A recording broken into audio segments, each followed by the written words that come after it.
On Webtips, we will visit the world's largest not-for-profit education and travel organization for adults. A Catholic school in Illinois reaches out to a Baptist congregation in the Gulf Coast on this episode of Travel Television. On Webtips, we will visit the oldest organization promoting responsible tourism through conservation. All of these stories and more on Travel Television. And now, on to our first stop. Among the things Hurricane Ike took from people on the Texas coast was their Christmas ornaments. Small things. Isn't that cute? I love Eeyore and Winnie the Pooh. Leave a big void. When you lose this, it's been likened to losing your family pictures. Jill Crone's family suffered a flood 13 years ago. This is our house right here. I've been there and I know how difficult it can be. After Ike, Jill came down with a relief team from her church, Emory United Methodist in North Texas, and remembered what Christmas was like for her family after the flood. This wasn't debris out on the curb. This was their lives. Well, we had a lot of ornaments that the kids made, years ago, and they're all gone. So Jill Crone and the Emory Church began collecting. Initially, we were thinking a few thousand ornaments would be wonderful. She contacted other Texas congregations. It multiplied.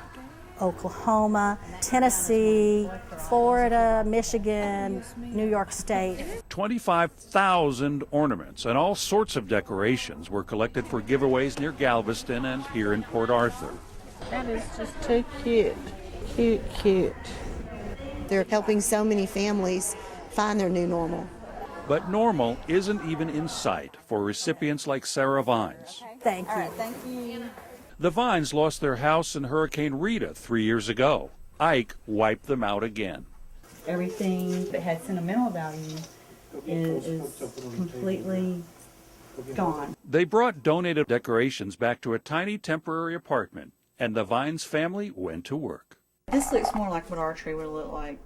They don't know where the gifts came from, but in future Decembers, these ornaments will symbolize new family memories. I feel like I own this tree now. This is my tree now. Common Ground was born out of the aftermath of Hurricane Katrina. This grassroots organization provides basic services and meals to the displaced Ninth Ward residents of New Orleans. Traveltelevision.org visited the headquarters at the foot of the bridge of the lower Ninth Ward. We spoke to a New Yorker who explained why he volunteered to work at a site that loans tools and provides neighbors with supplies and food. My name is Daniel Kirchhoff, and I'm living in Queens, New York.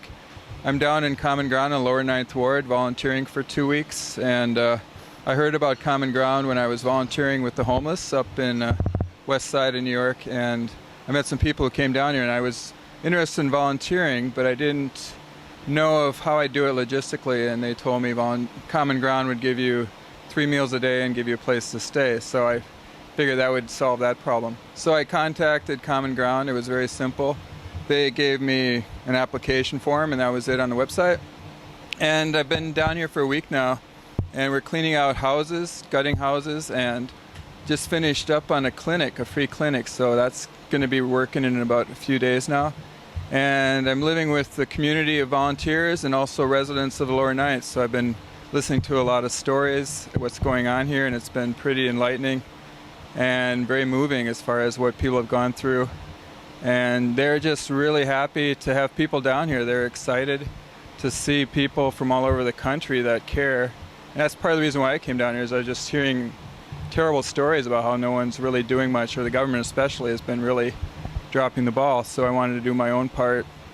So it's been a good experience. It's been very interesting, and it's a great place to just find out for yourself what's going on, and also to see people who are starting from scratch again and have an incredible willpower to try to make their lives good again. I went to a Baptist service, and it was just really positive, very moving how they were really hopeful about what's going to happen, but they also realize there's a lot of work to be done here, and there's tons of work to be done, so we really need volunteers, and we need people to just come down here, and even just witnessing what's happening is important. So I hope you can make it down here. Thanks. To see volunteer stories, go to www.projectkatrinavolunteers.net. So I recently had a chance to sit down with Mary Beth Bond, the author of 50 Girlfriend Getaways, and get her insight as to what she feels are the best and most exciting places for women to go to today in terms of travel and safety tips, in terms of things to do with small groups, large groups, mothers and daughters, and everything in between. And here's what we had to say. Hi, this is Kevin Mayberry at Travel Television. We're here at Adventure in Travel Expo, and I'm here with Mary Beth Bond, the author of 50 Best Girlfriend Getaways in North America, and also the recently published Best Girlfriend Getaways Worldwide. So thank you for joining us. Thank you. I'm happy to be here today. So what are the growing trends of the girlfriend getaway? Oh, this is the year of the girlfriend getaway because women now work more, we have more disposable income, and we go for girlfriend nights out, girls' night out, and then we save up a little money to go for a little longer to a beach cabin, a condo, a spa, and we just enjoy getting away with each other so we can talk and we can laugh and have a good time, and we know that it's good for our sanity, our marriages, and our health. Yeah, I could see that. I could see. So, what gave you the idea initially to write, your first book, which was back, was it in 2003, was it? Or No, I wrote, my first book came out over 10 years ago. I've written 11 books about women travel, from A Woman's World to Gutsy Women. And the evolution has followed my life, from traveling solo to family travel to actually traveling a lot with my daughters or my girlfriends. I still travel with my husband, and we have a great marriage of 23 some years, but women are traveling more and more with other women because sometimes in a double working income couple, you can't take all your vacation time together. Or very often men say, I don't want to go to Charleston, or I'm going to go on a golfing trip with the guys. Why don't you go off with the girlfriends? So really, the evolution of my books has also fit what's happening in the demographics of American women. We laugh a lot. We talk about things that often our partners are not interested in hearing about. How do you get the garlic smell off your fingers when you're cooking? Things that are just real women things. And most of all, it's really good for our health. It's like therapy. We're able to laugh and have fun. And we're going everywhere. We're going in the U.S. We're doing volunteer work together in as short a time as a weekend to a week. It's easy to go. It makes us feel good about the blessings that we have, that we're able to give back. And we're going internationally, too. That's interesting. And that relates to your chapter in Worldwide on Lend a Hand. That's right. I've found in interviewing hundreds of women for these books that sometimes the most soul-satisfying travel is a trip when we give back. And each of my chapters begins with a story of women who actually have done what the chapter's about. And the two women, the story of Mary and Marge, who open up the chapter about volunteer trips, tell that they met 20 years ago and they never imagined that they would leave their partners, take their precious vacation days, and go and work in a school to help others, and how it made their own relationship as friends deeper. And then in fact, it was one of the most meaningful things that they did in the entire year. Women are the nurturers, and we feel good when we make someone else happy. And so we look for opportunities, even if it's an afternoon or one day or a couple days, to give back. Do you think also that as they do that and they take these trips together, that kind of brings more back to their own life when they come back in terms of kids, family, friends in general? Absolutely. It puts a new perspective on your life. It reminds you of all the blessings you have. You come back from a volunteer trip and the glass is half full. Everything is good. I have one story about a woman and her daughter who went on a week-long volunteer trip, and she had lost her father and her brother in the last 6 months. And she went on this trip with her daughter to kind of heal. And she talks about how it helped her in her mourning, but it jump-started a very positive phase of her life where she saw how much good she could do for others, and it brought her very close to her daughter. So I'm a big proponent of volunteer vacations. So you see a lot more of this coming to fruition in the future? I certainly do. Women are asking me, and I have 18 companies listed and websites in the back of my book, Best Girlfriend Getaways Worldwide. Websites and companies where you can book a trip yourself or go direct, and you can volunteer for as little as 3 days or as long as you want. And usually the volunteer trips might be half a day of work and then half a day of free time to go and see things. So it can also be like a vacation. Mm-hmm. It's a big trend. I think that we realize we have an obligation, that we are so blessed and we have so much in this country to help others. You've heard that 60 is the new 40, that life begins at 50, and that you're only as old as you feel. Well, all of those sayings came together to make up the foundation of Elderhostel, a dynamic organization that opens new worlds to active seniors and retirees everywhere. Discover more than 8,000 educational tours in all 50 states and more than 90 countries with Elderhostel, the not-for-profit leader in educational travel since 1975.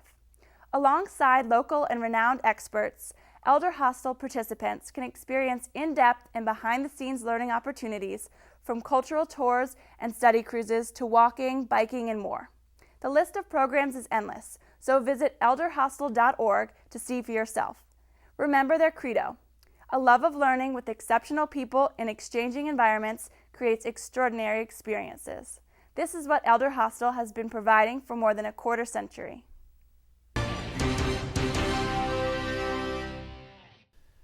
Many student groups have journeyed to the Gulf Coast to volunteer. Voices is a volunteer organization involving community education and service student organization at the University of Texas in San Antonio. The group took an alternative spring break trip to work in the St. Bernard Parish and shared with us a video diary of their trip. Today we focus on who is making headway. FEMA and Louisiana still haven't gotten around to providing adequate medical care for one poverty-level New Orleans neighborhood. Instead, a bunch of strangers came together and stepped up to the plate.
Right now we have something like about 700 students here, college students, and that done peaked out because 2 weeks ago we had 1,200 students.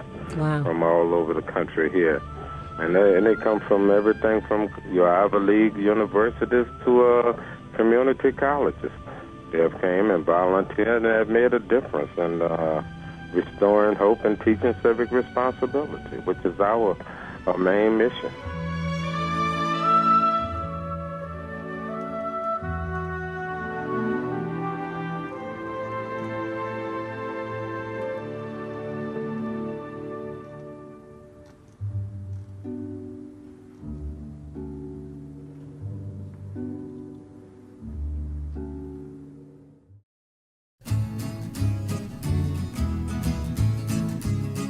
If I had a hammer, I'd hammer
Welcome to Italy and the port city of Civitavecchia.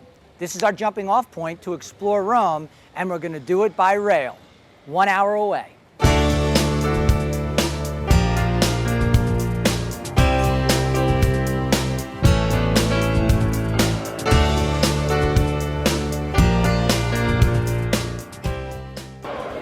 So welcome to public transportation in Italy. We're in the queue to get the tickets to get to Rome. Hopefully we'll catch the next train.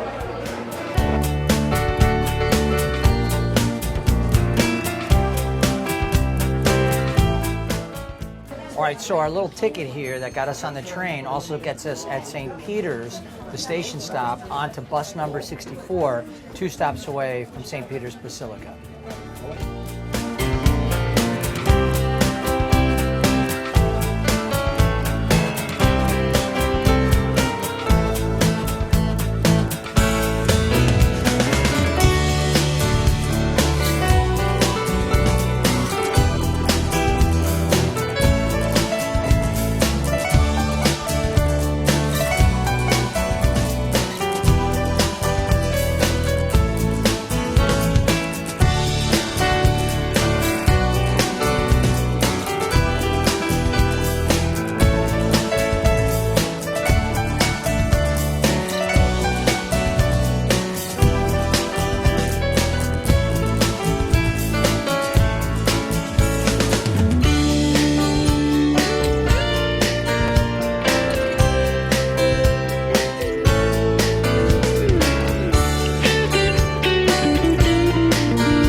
We're joined here today with Peter Pantuso, the president and CEO of the American Bus Association. Thanks for joining us again. Oh, thank you for having me. Let's talk a little bit about, before we talk about the main event of what's going to be happening in 2009, American Bus Association has a top 100 event that they have every year. So it's interesting you bought a magazine with us today. We have the top 100 events in North America, and we put out the list of top 100 events every single year, and then we identify each year the best event in Canada, the best event in the U.S. out of those top 100. The best event in Canada this year is going to be the Tall Ships in Nova Scotia, and the best event in 2009 in the United States is going to be the 400th anniversary of the Lake Champlain region and the founding of that by Champlain himself. And they can find this information on your website, which is www.buses.org. Right, exactly. Or also they can go to our website, www.traveltelevision.org, and click on the link to find that information. And it's good information. We've got information on past events, too, if they want to search those. Great, great. So let's talk about the big thing going on this year, the inauguration. It's going to be a travel nightmare for a lot of people. Well, nightmare and bonanza, depending on how you look at it. Right, and I've heard that you're going to have anywhere from upwards of 10,000 buses coming into the city. That's what we understand. You know, we are getting calls from bus companies all over the country, whose customers want to come to Washington and be a part of this historic event. The challenge that we face is not getting them in there. We're very, very good at that. We move as many as 750 million people every single year, so we can bring a couple million people to Washington by bus. The challenge is, what do you do with those buses when they get here? There's going to be as many as 10,000 buses coming to Washington, and we really haven't figured out a plan, or the city hasn't figured out a plan on where to let people off, where to pick them up, and where to put those buses when they get here. Now, is there anywhere where people can get updates as to what's going to be going on with the planning and such? Well, they can, again, go to our website, buses.org, as that becomes available. But in Washington, D.C., you have more than 50 police agencies that have jurisdiction not only over the inaugural, but over other parts of the city. And right now, all those police jurisdictions in the District of Columbia and Virginia and Maryland are trying to figure out how to coordinate this effort. Transportation's a key part of that, but they really haven't come up with a plan yet. And with the inauguration only being a little ways away, we hope they come up with a plan soon, because those 10,000 buses need parking spots. Right, yeah, absolutely. Well, listen, thanks for joining us, Mr. Pantusa. It was a pleasure having you. Great, thanks. Thank you very much. Enjoyed being here. Great.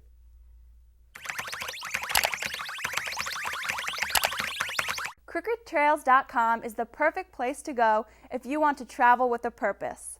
This nonprofit organization works with indigenous communities to create programs that enrich the lives of travelers.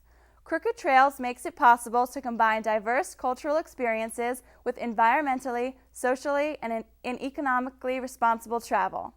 Travel programs are offered for individuals, families, schools, and organizations, and custom plans are available. During a Crooked Trails program, travelers learn about the country and people they are visiting. They must also pledge to travel in a responsible manner that respects and protects the natural and human environment, that benefits the communities economically, and that encourages indigenous people to control their own future. Visit crookedtrails.com to learn more about this unique organization.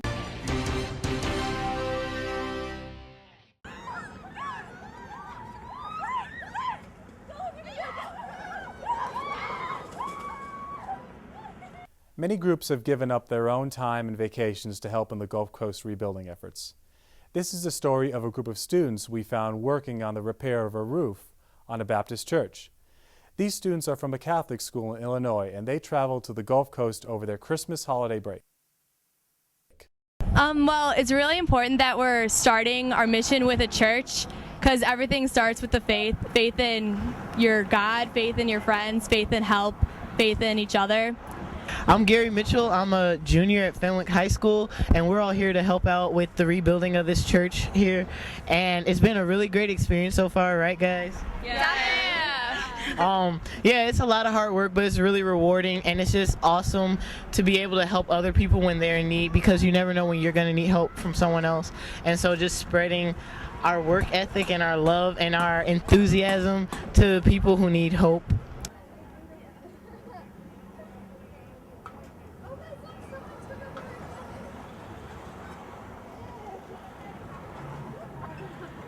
Was last year right after Christmas until the new year. Last year we did drywalling. I was with my family, and I thought it was such a great experience. This year I wanted to bring it to Fenwick, my high school, and have a big group of people come down and help out. So I went to administration, and Mr. Paulette and I got this together, and we came up. There are 47 people down here. What we're doing now is we're taking off roof of houses, and we're gonna put it back together again and hopefully get the shingles up and stuff. This is a Baptist church, and I think this is very special that we're working on a church, considering we're a Catholic school, and that how God has brought all of us together. Also, New Orleans has sort of been a forgotten cause since Katrina, and we wanted to show that there's still a lot to be done and that it's not even close to being done.